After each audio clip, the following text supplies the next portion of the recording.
Well, good morning, everybody. It's time for Morning Manna, and I raised a question this morning.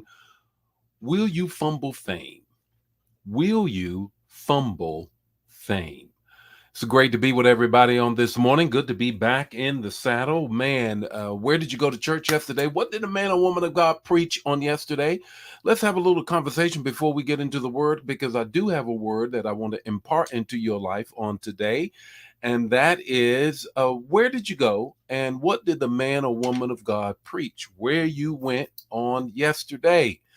Let me shout out a couple of people and then we're going to get right into the word on this morning. And this morning, will you fumble fame? Will you fumble fame? Good morning, Gloria. Good morning, Brenda.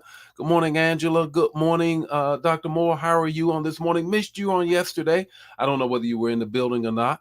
But it was great worship on yesterday. My goodness, great word too. Good morning, Brother Nesbitt. How are you on this morning? Peggy, how are you on this morning? Pastor Leo, how are you all on this morning? This morning, will you fumble fame? Will you fumble fame? That's what we're going to talk about this morning. And so I just really want to just share that word with you. The Lord laid on my heart to share on this morning. Good morning, Betty. Grand rising to you as well. Okay, Gloria, you said you went, let me see here. You said you went to New Covenant United Holy Church. God's got his eyes on you. Bishop Cohen, all right. I know that's right. And because he does, he will not let me stumble or fall. Good morning. Good morning, Erica. How are you on this morning? What a wonderful morning it is. Look, this morning, let's talk about will you fumble fame? Think about it. Think about this before I read the text to talk the takeaway. The text is Luke 12:48. Luke 12:48. And know this. When you think about will you fumble fame, think about all of the stars that took their lives because they could not handle fame. They could not handle fame. And I'm not necessarily meaning that they took their lives in suicide, but in their lifestyle became so destructive because they could not manage all of the fame that they had received. They couldn't manage all of the fame that they had gotten.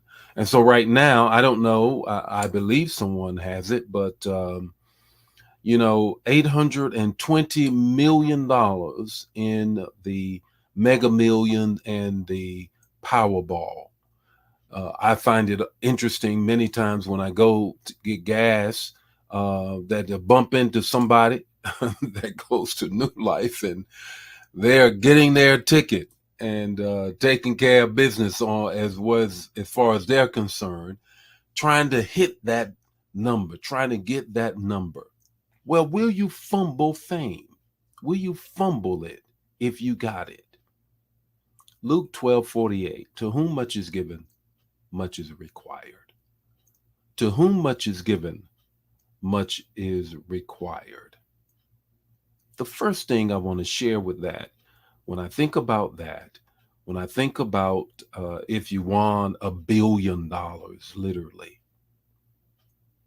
the first thing that we say, if I had, if you notice that, we like to say, if I had this, if I had that, if I had $1 million, if I had this home, if I had that car, if I had these clothes, if I had that, if I had this or that.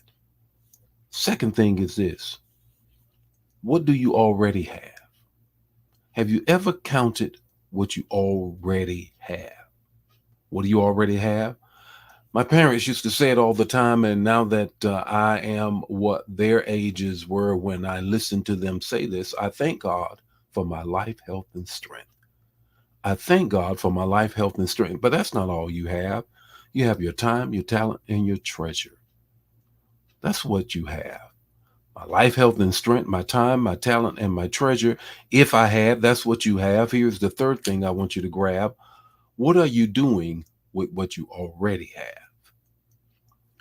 I really don't want to hear your conversation about what you would do with a million when you have not done what you should have done with what you already have?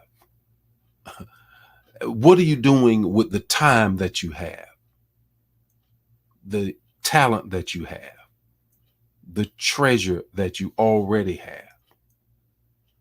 To whom much is given, much is required.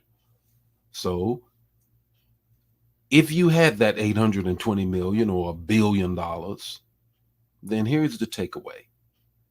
What does it profit a man to gain the whole world, to lose his soul? Don't fumble the fame that you already got. That's the only way we know what you would do, what you don't already have. Let me say that one more time. Don't fumble the fame that you already have, the time, the talent, the treasure, the life, the health, and the strength. Trying to tell me what you would do, what you don't have. I'm looking at what you already got. And so is the Lord. The Lord be with you today. His face shine upon you and give you peace. Share this, man. If it bless you, bless somebody else. And let's see what you do with the fame that God has already given you. God bless you. I'll see you tomorrow morning with more morning manna. Share the manna. Don't keep it to yourself. Bye now.